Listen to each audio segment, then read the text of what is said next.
Hello and welcome to Namaste from New Delhi. You're watching DD India. I'm Gautam Roy. This is Express News, the show where we get you the day's top 100 developments from the country and the world in under 30 minutes. Here goes.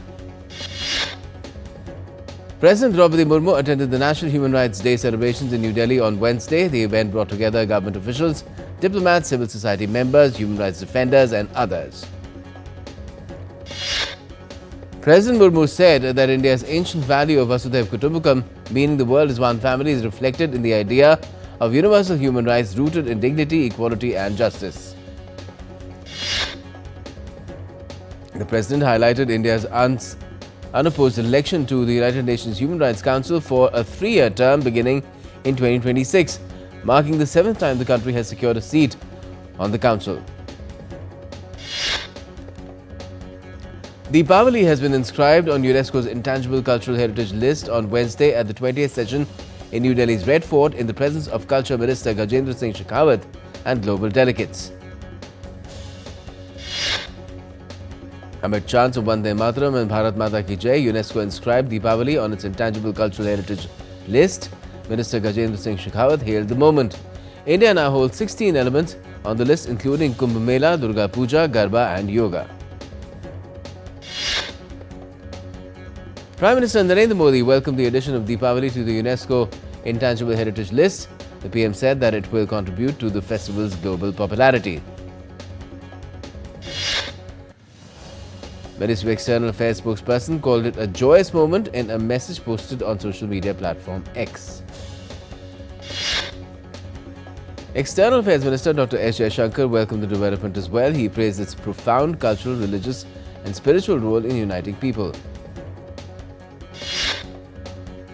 The New Delhi airport has issued an advisory informing travellers that airport operations are running smoothly and on schedule across all its terminals. Flight arrivals and departures are proceeding as planned and that passengers can confidently continue with their travel plans. The Civil Aviation Ministry has ordered IndiGo to cut flights by 10% for stability. Civil Aviation Minister Ram Mohan Naidu met IndiGo CEO who confirmed that 100% refund for cancellations through the 6th of December are being completed along with faster baggage returns. 44 former Supreme Court and High Court judges condemned a motivated propaganda campaign against Chief Justice Surya Kant over his remarks on Rohingyas, calling it factually distorted.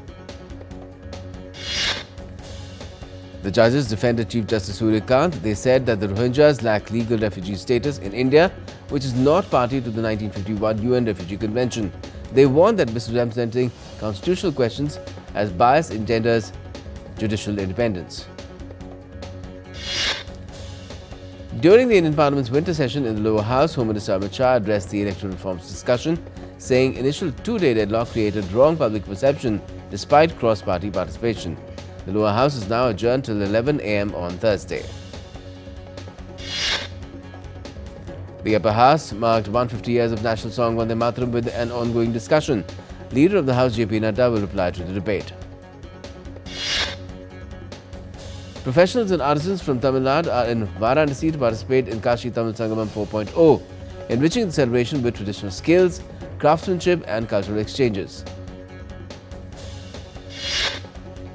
Iconic Doordarshan serial Rajni, which once became the voice of the common citizens, has made a powerful comeback with Rajni 2.0 on DD National.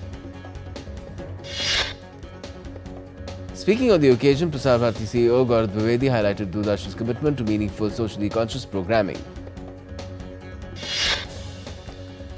Following Microsoft's recent $17.5 billion AI and cloud investment in India, Amazon has pledged over $35 billion across its businesses by 2030. Emphasizing AI-driven digitization, export expansion to $80 billion and 1 million new jobs. Amazon's investment plan is 2 times that of Microsoft's investment plan of $17.5 billion and close to 2.3 times that of Google's $15 billion investment plan by 2030. At the Amazon Sambhav Summit, Senior Vice President Emerging Markets Amit Agarwal announced plans to quadruple India's exports and generate 1 million new direct, indirect, induced and seasonal jobs by 2030. He noted Amazon's status as India's top foreign investor. In more business-related news, Indian equity indices ended on a weak note on Wednesday, with the BSE Sensex down 275.01 points to close at 84,391.27. And the Nifty was also down 81.65 points to close at 25,758. The Indian rupee also closed 9 paise lower at 89.97 per dollar on Wednesday versus previous lows of 89.88. Brent crude prices climbed to $62.07 per barrel on Wednesday amid expectations of Federal Reserve interest rate cuts, boosting demand despite rising global supply. Global gold prices edged up to $4,207 per ounce on Wednesday, buoyed by anticipated Federal Reserve interest rate cuts despite robust labor market data. Global silver prices reached a record $60 per ounce on Wednesday, driven by industrial demand in solar energy and expected Federal Reserve interest rate cuts. Asian stock markets mostly fell on Wednesday following Wall Street's subdued performance, while investors awaited Federal Reserve decision amid lingering uncertainties at year-end. European stock markets also dipped slightly, with the Euro Stoxx 50 falling 0.1% to 5,711 points as investors awaited the Federal Reserve's interest rate decision. SpaceX intends to raise over $25 billion via an initial public offering in 2026, potentially valuing the company at more than $1 trillion. Paramount Global, as per reports, is privately weighing an increase in its $108.4 billion hostile bid for Warner Brothers Discovery, or adding regulatory sweeteners to counter Netflix's $82.7 billion offer.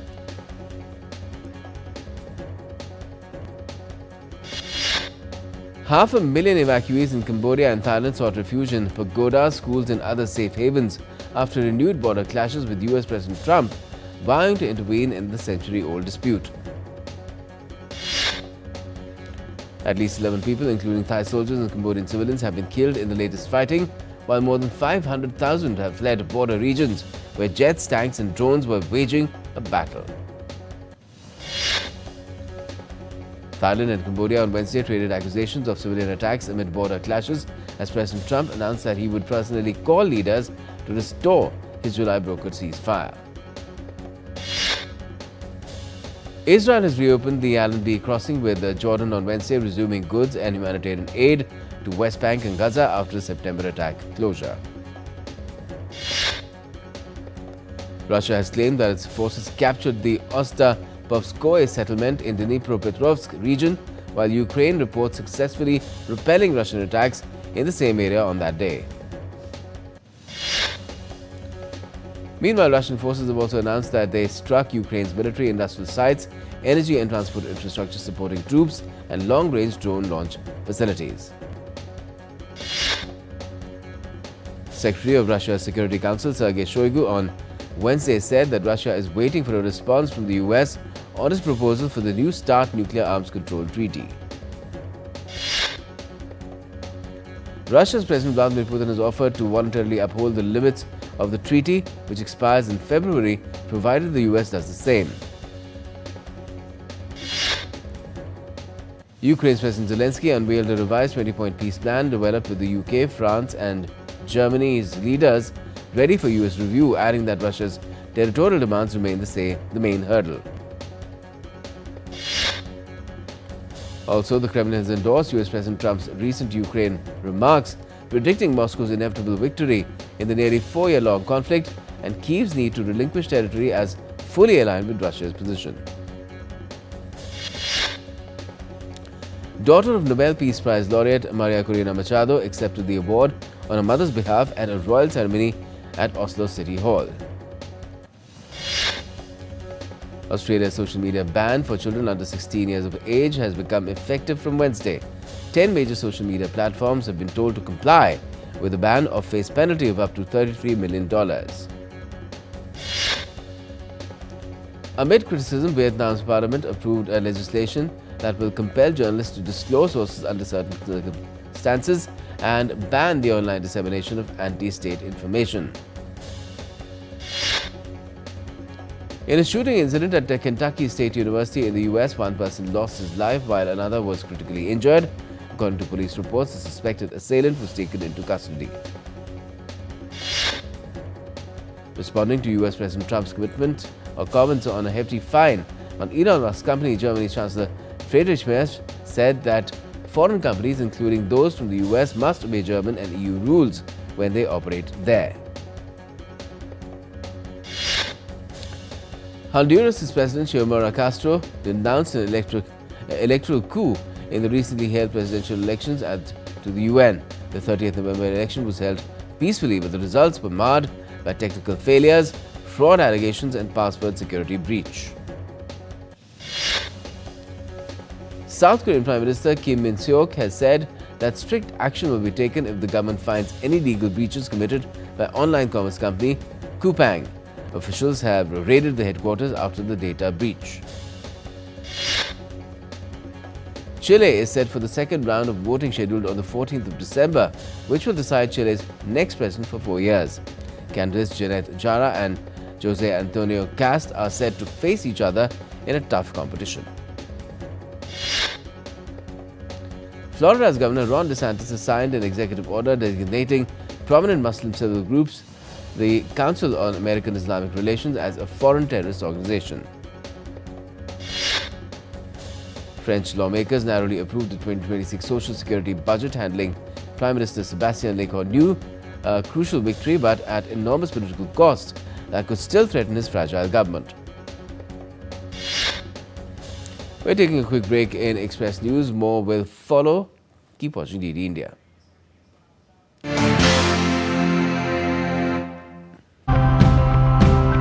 Green technology can really help protect our planet if it doesn't harm our communities in the process. The solar panels of all the 5 sets cumulative is around 80 kilowatt. So per year there is a saving of around 1 lakh units. As long as you have high concentrations versus low, then you can sort of harvest energy this way. Each village has its own unique problems. We need to develop a scientifically sound yet simple model that local people can understand and implement. Work outdoors where environmental conditions constantly change. Some weeds are larger, some smaller, with different leaf shapes. With AI, many of them can be learned and controlled much more easily. That's why AI is a small revolution in this field.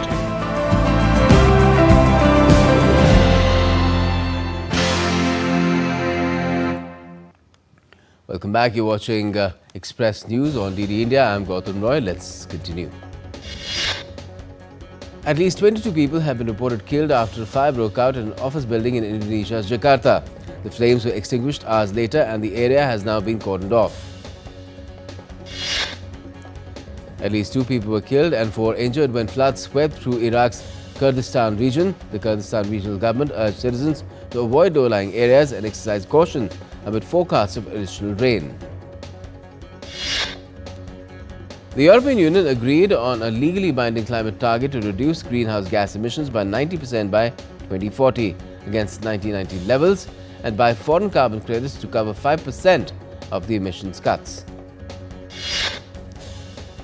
The 90% target will require an 85% emission cut from European industries and let them pay foreign countries to cut emissions on Europe's behalf to make up for the rest of the 5% from 2036 onwards.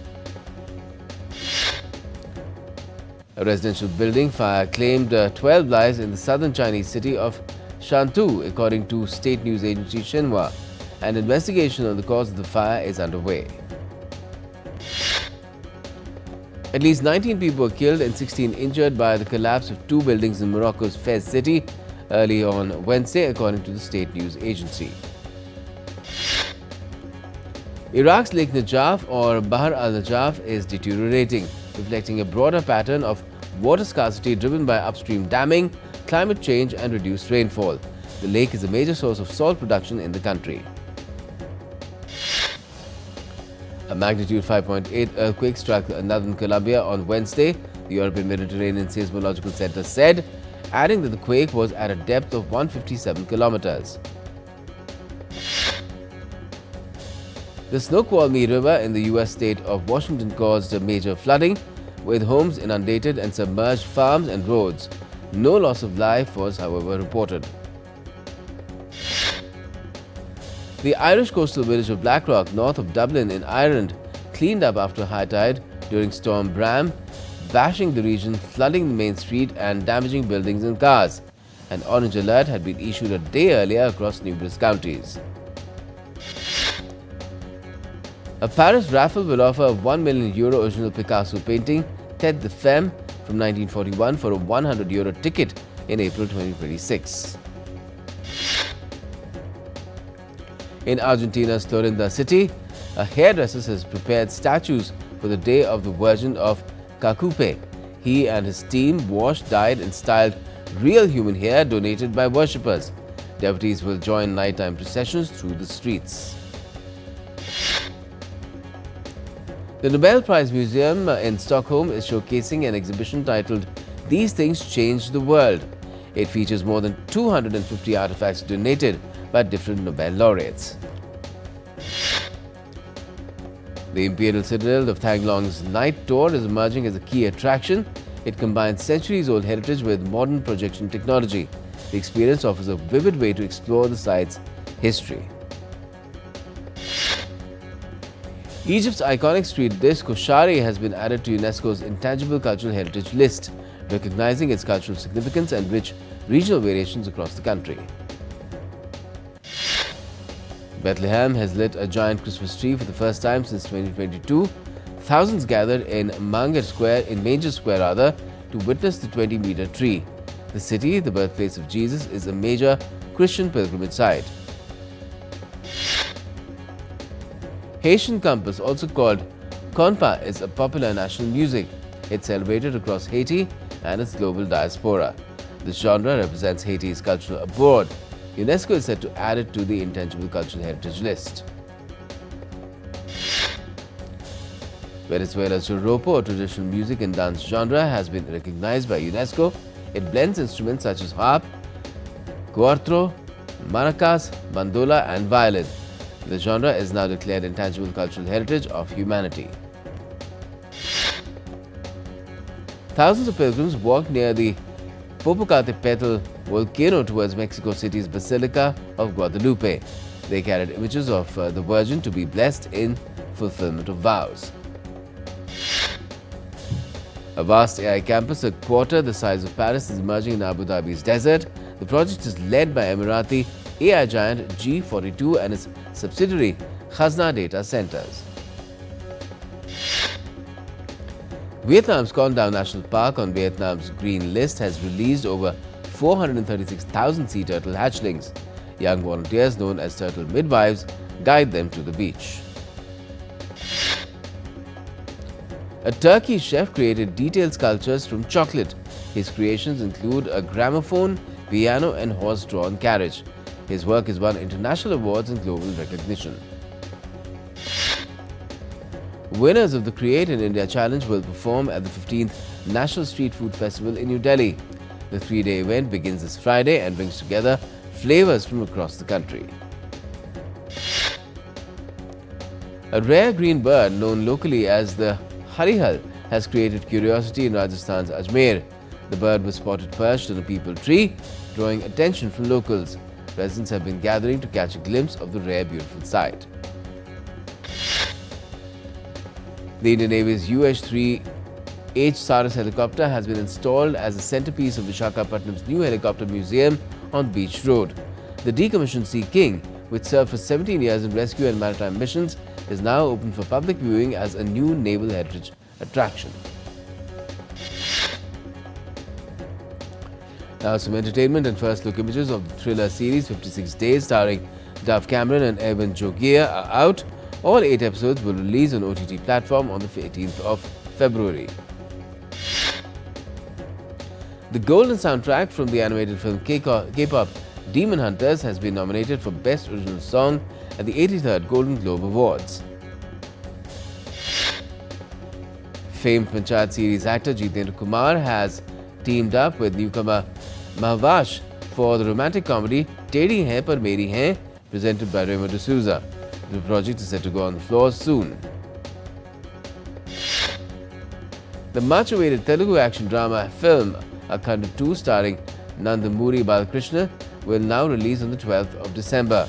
The makers confirmed the new date on Tuesday. Season 2 of historical drama Freedom at Midnight returned to OTT on the 9th of January, revisiting India's pivotal post-independence months. Indian actor Tamanna Bhatia will star opposite Siddhant Chaturvedi in the upcoming biographical drama on iconic filmmaker V. Shantaram, tracing his evolution from silent films to colour cinema. In the movie, Tere Ishq Mein stays strong into its second week with discounted tickets giving collections a push. Weekend shows saw a steady rise, taking the total box office collections to 102.74 crore Indian rupees. Bollywood star Akshay Khanna, after Dhurandhar, will make his Telugu debut in Mahakali. He plays Shukracharya, the powerful guru of the Asuras. Singer Sonu Nigam will launch his Deewana Tera tour in Guwahati on the 14th of December. It will mark his first ever solo live concert in the city. The makers of Vadh 2 have unveiled new posters featuring Sanjay Mishra and Neena Gupta in intense avatars. The film will hit the theatres on the 6th of February. Sports now. In India will face South Africa in the second T20I at the PCA Stadium in Punjab on Thursday. India started the series with a clinical win in the first T20I to go 1-0 up in the 5-match series. Hardik Pandya delivered an all-round performance, smashing an unbeaten 59 and taking a wicket to set up a 101-run victory in Cuttack. Jasprit Bumrah marked his return with a landmark performance, becoming the first Indian and the only fifth player ever to register at least 100 wickets in all three formats. India's cricket stalwarts dominated the top of the latest ICC ODI batter rankings, with the iconic Roko duo Rohit Sharma and Virat Kohli sealing the two top spots. Australia's regular captain Pat Cummins was named in the squad on Wednesday for the third Ashes test against England after recovering from injury. Josh Hazlewood was absent from the squad after being ruled out of the remainder of the series because of Achilles and hamstring injuries. The Indian Olympic Association and the Italian National Olympic Committee on Wednesday signed a landmark memorandum of understanding in New Delhi to enhance bilateral cooperation in sports. The National Rifle Association of India has announced on Wednesday that the inaugural edition of the Shooting League of India will be held from the 16th of February till the 26th in 2026. Blair Tickner's return to Test cricket turned painful as the New Zealand seamer had to be stretchered off the field after suffering a shoulder injury while fielding on the opening day of the second Test against West Indies. A mouth-watering clash awaits the Spanish capital as Real Madrid hosts European giants Manchester City in their UEFA Champions League group stage encounter. Wednesday's clash will be the 13th meeting between the clubs in the past decade, a rivalry that has intensified as Real and City combined to claim 3 of the last 4 Champions League titles. Lionel Messi won his second consecutive Major League Soccer Most Valuable Player award on Tuesday after sparking Inter Miami to the MLS title and leading the league in goals.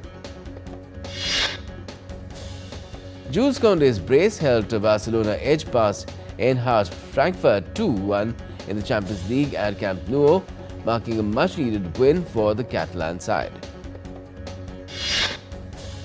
Magnus Carlsen secured the 2025 Freestyle Chess Grand Slam Tour title by reaching the semi-finals. Carlsen led the overall tour standings, hence he needed to secure a 4th place finish only to bag overall victory. And former Swiss football player Tatjana Heine has been named as the first female CEO of Bundesliga club RB Leipzig. That's all we have for the moment in Express News. Up next is DD India Live with my colleague Ramesh Ramachandran. Keep watching.